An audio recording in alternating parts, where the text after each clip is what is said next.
باقی دنوں میں آپ کرتے ہیں، آپ عقیقے کے لیے کرتے ہیں، آپ صدقے کے لیے کرتے ہیں، یا آپ ویسے کھانے کے لیے کرتے ہیں، کوئی بھی قربانی نہیں کہلاتا، کوئی عبادت نہیں ہے. یاد رکھیں، صدقہ بھی عبادت نہیں، وہ آپ اپنے اوپر سے مصیبتیں ٹالنے کے لیے اس کے لیے کرتے ہیں. جو قربانی ہے نا وہ صرف ان دنوں کے اندر ہے جو کیا جائے، اس کے علاوہ نہیں قربانی. تو یہ دن اتنے پیارے دن ہیں. اب جب آپ صلی اللہ علیہ وسلم نے یہ فرمایا کہ یہ افضل ترین دن ہے اور اللہ تعالیٰ کے ہاں کوئی دن میں کی گئی نیکی ان دنوں سے زیادہ فضیلت والی نہیں ہے، تو اب صحابہ کو ایک خیال آیا تو انہوں نے پوچھا یا رسول اللہ جہاد بھی نہیں؟ ظاہر ہے ایک ذہن میں آتا ہے کہ جہاد اتنا افضل عمل ہے.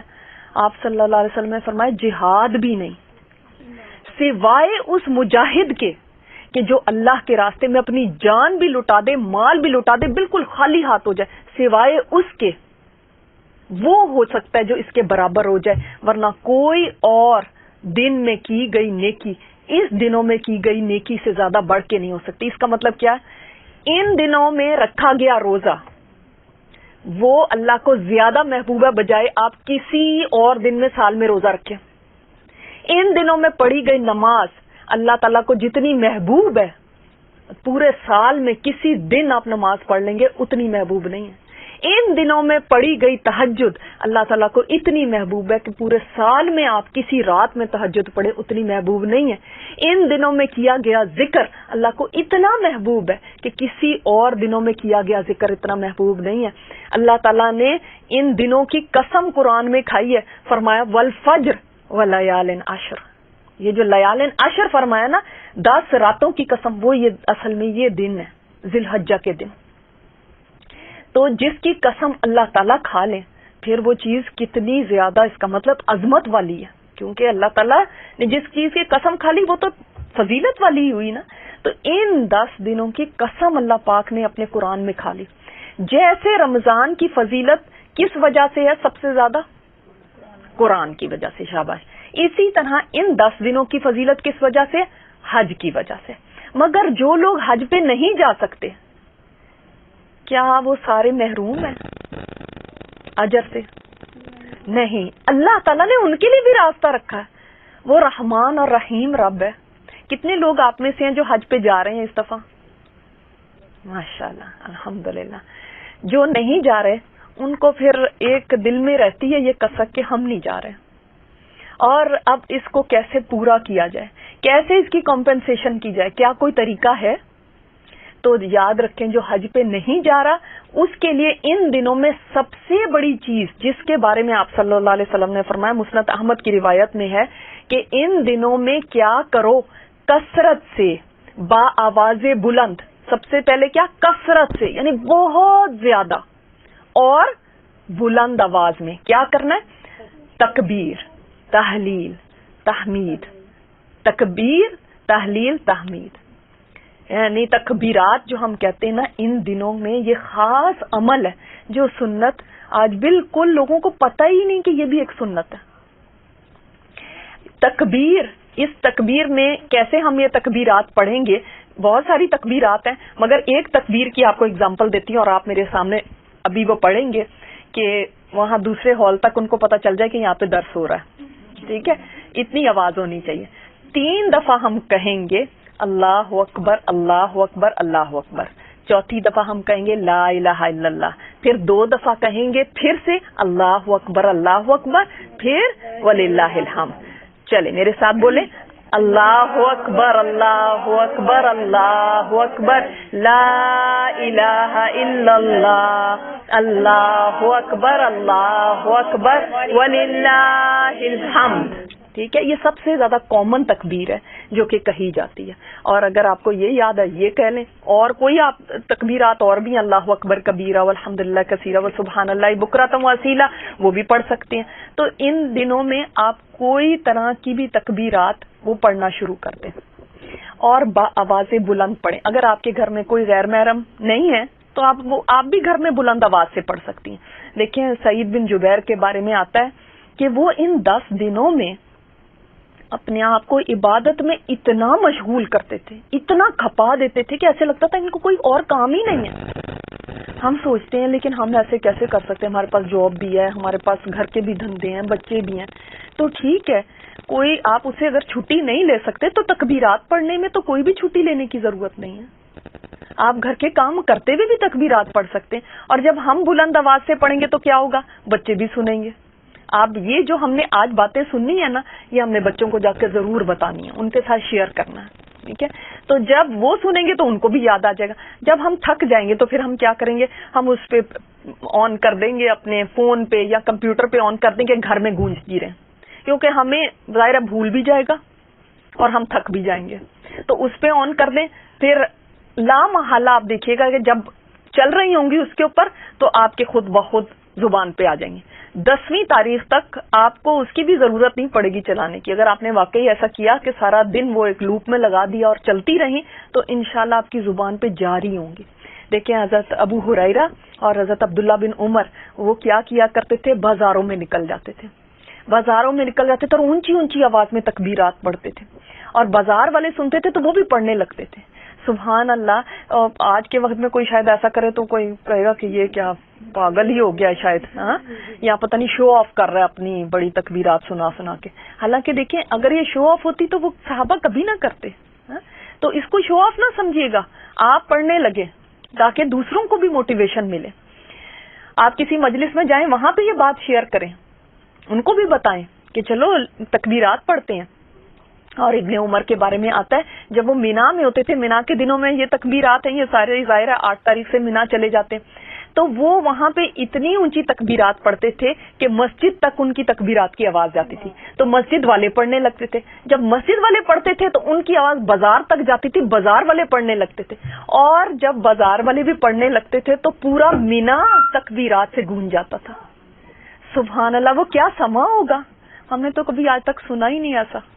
ہم نے تو یہ منظر اپنے گھروں تک میں بھی نہیں دیکھا کہ ہمارے گھر پورے گونج جائیں تکبیرات سے. اللہ تعالیٰ ہمارے گھروں کو ایسا بنا دے کہ ہمارے گھروں میں تکبیرات گونج جائے. چلو مینا نہیں ہم کر سکتے تکبیرات, تو ہمارے اپنے گھر تو اتنی سی جگہ تو ہماری اپنی کیپیسٹی میں ہے کہ ہم یہ کر سکیں. تو انشاءاللہ اس دفعہ کریں گے, سارا دن کریں ان 10 دنوں میں. مطلب بریک تو ظاہر ہے وہی جیسے میں نے بتایا, انسان تھک جاتا ہے. اب آپ جتنا بھی کر سکیں یعنی زبان تر رہے اس سے, تو دیکھیں اس کا فائدہ کتنا ہوگا کہ آپ گناہوں سے بچے رہیں گے, بیکار باتوں سے بچے رہیں گے, لغویات سے بچے رہیں گے. ابھی میں آپ کو بتاؤں گی ایک حدیث کہ کتنی یہ لغویات سے بچنا آپ کے لیے کتنا بڑا درجہ آپ کو پہنچا سکتا ہے اس تک. اچھا, پھر ان دنوں میں آپ صلی اللہ علیہ وسلم روزہ رکھا کرتے تھے. نبی صلی اللہ علیہ وسلم کا طریقہ کیا تھا, روزہ رکھنے کا, کہ 9 دن روزہ رکھتے تھے. ظاہر 10ویں دن تو عید ہے, اس دن نہیں رکھنا. تو ان 9 دنوں میں آپ صلی اللہ علیہ وسلم کا معمول روزہ رکھنے کا تھا. تو ہم نے پہلی سے یعنی جب ہم نے ابھی سے نیت کر لینی کہ انشاءاللہ تعالی ہم یہ 9 روزے رکھیں گے.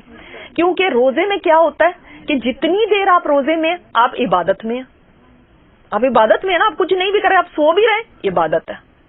آپ کچھ بھی نہیں بول رہے, عبادت ہے, عبادت آپ کی چل رہی. تو اب ظاہر ہے ان دنوں میں ہم نے کوئی اچھا عمل کرنا ہے, تو روزہ تو مفت سمجھ لیں عبادت ہے. تو انشاءاللہ تعالی جیسے 21 تاریخ سے تقریباً شروع ہو جائیں گے یہ دن, تو پھر ہم روزہ ابھی سے اس کی نیت باندھ لیں. خاص طور پہ عرفہ کے دن کا روزہ وہ رکھنا بہت فضیلت کا حامل ہے. عرفہ کا دن ہی بڑا فضیلت والا دن ہے. عرفہ کے دن کی آپ کو پتہ ہے کہ کیا فضیلت ہے؟ کوئی مجھے بتائے گا یہاں پہ؟ آئی وش کہ میرے پاس آج پرائزز ہوتے تو اس پہ کوئز پہ پرائزز دیے جاتے. مغفرت ہوتی ہے اس دن اور دعائیں قبول ہوتی ہیں. اچھا, اور اللہ کا قرب حاصل ہوتا ہے. اچھا, اور عرفہ کا دن تو بہت بڑا دن ہے, آپ کو نہیں پتا؟ بخشش کا دن ہے, آگ سے نجات کا دن ہے. جی صحیح صحیح. اچھا, میں آپ کو نا 4 چیزیں بتاتی ہوں, آپ نے یاد رکھنی ہے اور شیئر کرنی ہے. ٹھیک ہے, یہ 4 چیزیں یاد رکھنی ہیں آپ نے عرفہ کے دن کی. نمبر 1 چیز ہے کہ یہ اتنا زبردست دن ہے کہ آپ صلی اللہ علیہ وسلم نے فرمایا کوئی دن ایسا نہیں ہے جس دن اللہ تعالیٰ بندوں کو جہنم سے اتنے آزادی نہ دے جتنی کہ عرفہ کے دن اللہ تعالیٰ بندوں کو جہنم سے آزاد فرماتے ہیں. یعنی میکسیمم جو بندوں کو آزادی ملتی ہے نا جہنم سے, وہ اس دن پروانے مل جاتے ہیں, یہ جہنم سے آزاد.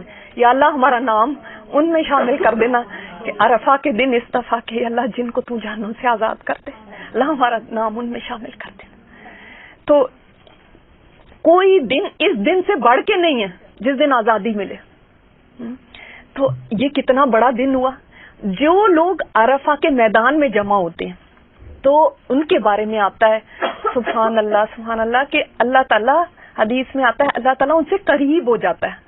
کیسے قریب ہوتا ہے یہ ہم نہیں جانتے اور نہ ہم اس کی تشریح کر سکتے, بس ہم یہ کہہ سکتے ہیں جیسے اس کی شان کے لائق ہے. بس اللہ تعالیٰ اس دن قریب ہو جاتا ہے اور اللہ تعالیٰ فرشتوں پہ فخر کرتا ہے اور فرماتا ہے دیکھو میرے بندوں کو کیسے میلے کچیلے ہو کے یہاں پہ آئے ہوئے, اے میرے فرشتوں بتاؤ یہ کیا چاہتے ہیں, کیا مانگتے ہیں. تو فرشتے کہتے ہیں یا اللہ یہ بخشش چاہتے ہیں. اللہ تعالیٰ فرماتے ہیں تم گواہ رہنا میں نے ان کو بخش دیا. اب ان کے گناہ چاہے بارش کے قطروں کے برابر ہوں یا درختوں کے پتوں کے برابر ہوں, اللہ تعالیٰ ان کو بخش دیتا ہے. اتنے خوش قسمت ہیں وہ. لیکن اب جو گھر میں بیٹھے ہوئے, اب ہم کیا کریں؟ ہر سال تو کوئی بھی نہیں جا سکتا حج پہ, کئی ساری زندگی نہیں جا سکتے, تو کیا کریں؟ اس دن کا روزہ رکھنے والے کے ساتھ اللہ تعالیٰ کا اس کو ایک بشارت ہے کہ نبی صلی اللہ علیہ وسلم نے فرمایا کہ اللہ سے امید ہے کہ اللہ تعالیٰ ایک پچھلے سال کے اور ایک اگلے سال کے گناہوں کو بخش دے گا اس ایک دن کا روزہ رکھنے کا. اور میں سوچ رہی تھی, کیلکولیشن کر رہی تھی, تو میں نے کہا کتنا کا ہمارا روزہ ہوگا, 14 گھنٹے کا 16 گھنٹے کا روزہ. صرف اس کے بدلے کتنے دن ہیں, 365 ڈیز ایک سال کے, 365 دوسرے سال کے, کتنے دن ہیں جن کی ہماری بخشش ہو جائے گی صرف اتنے سے گھنٹے کا روزہ رکھنے پہ. کتنا فضیلت والا یہ روزہ ہے کہ ایک پچھلے سال کے گناہ, اور یہ دیکھیں پچھلا سال ہمارا یہ اینڈ ہو رہا ہے, ذو الحج آخری مہینہ ہے, 21 دن رہ جائیں گے اس کے بعد, یعنی پورے سال کی ہماری جو کارکردگی ہے اس میں سے گناہ واش ہو گئے. اور آنے والا سال جس کے ہمیں بھی پتہ ہی نہیں ہم نے کرنا کیا ہے, میرے رب کی رحمت اتنی ہے کہ وہ فرماتا ہے یہ ایک دن کا روزہ رکھ لو, آئندہ سال کے گناہوں کو میں معاف فرما دوں گا. سبحان اللہ, یہ اللہ کی رحمت ہے کہ وہ ایک ماں سے بھی زیادہ مہربان ہے اپنے بندوں کے اوپر, کہ ابھی کیے بھی نہیں ہے میں نے ان کو بھی معاف کر دیا. یہ اس ایک دن کے روزے کی فضیلت. تو اللہ تعالیٰ فرماتے ہیں ان کو بھی میں نے معاف کر دیا, جو عرفہ میں جو وہاں پہ روزہ رکھ رہے ہیں ان کو بھی معاف کر دیا, کیونکہ عرفہ والوں کے لیے منع ہے وہ نہ روزہ رکھیں. جو حج پہ جائے وہ وہاں پہ جو لوگ ہوتے ہیں وہ نہیں روزہ رکھیں گے, جو گھروں میں وہ روزہ رکھ کے وہ بھی اپنی بخشش کروا سکتے ہیں, کیونکہ وہ دکھی ہوتے ہیں کہ ہم کیا کریں. تو ایک تو اس کا یہ ہو گیا کہ جہنم سے خلاصی, انسان کا روزہ رکھنا اس کی بخشش کا سبب بن گیا. تیسری چیز اس کے اندر جو بڑی اہم ہے اور وہ یہ کہ ایک یہودی حضرت عمر کے پاس آیا تھا اور اس نے کہا تھا اے امیر المومنین, آپ کی کتاب میں ایک آیت ہے, اگر وہ ہمارے اوپر اترتی تو ہم اس دن کو عید کا دن بنا لیتے. تو حضرت عمر نے پوچھا وہ کون سی آیت ہے؟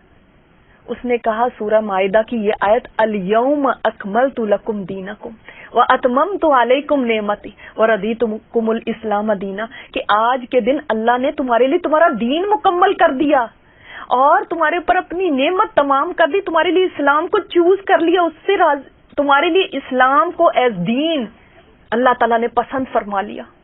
تو یہ تو وہ دن ہے, ہم کہتے ہیں نا اسلام ایک نعمت ہے, جس کو نعمت لگتی ہے سمجھ لیں یہ وہ دن ہے جس دن یہ نعمت تمام ہوئی تھی, جس دن یہ مکمل ہوئی تھی, جس دن یہ دین پورا کا پورا ہمیں مل گیا مکمل ہو کے. یہ اس کی سیلیبریشن ہے عرفہ کا دن جو ہے. یہ اکثر لوگوں کو نہیں پتا کہ یہ دن تھا. تو حضرت عمر نے فرمایا ہم تو اس کے اوپر آلریڈی عید کرتے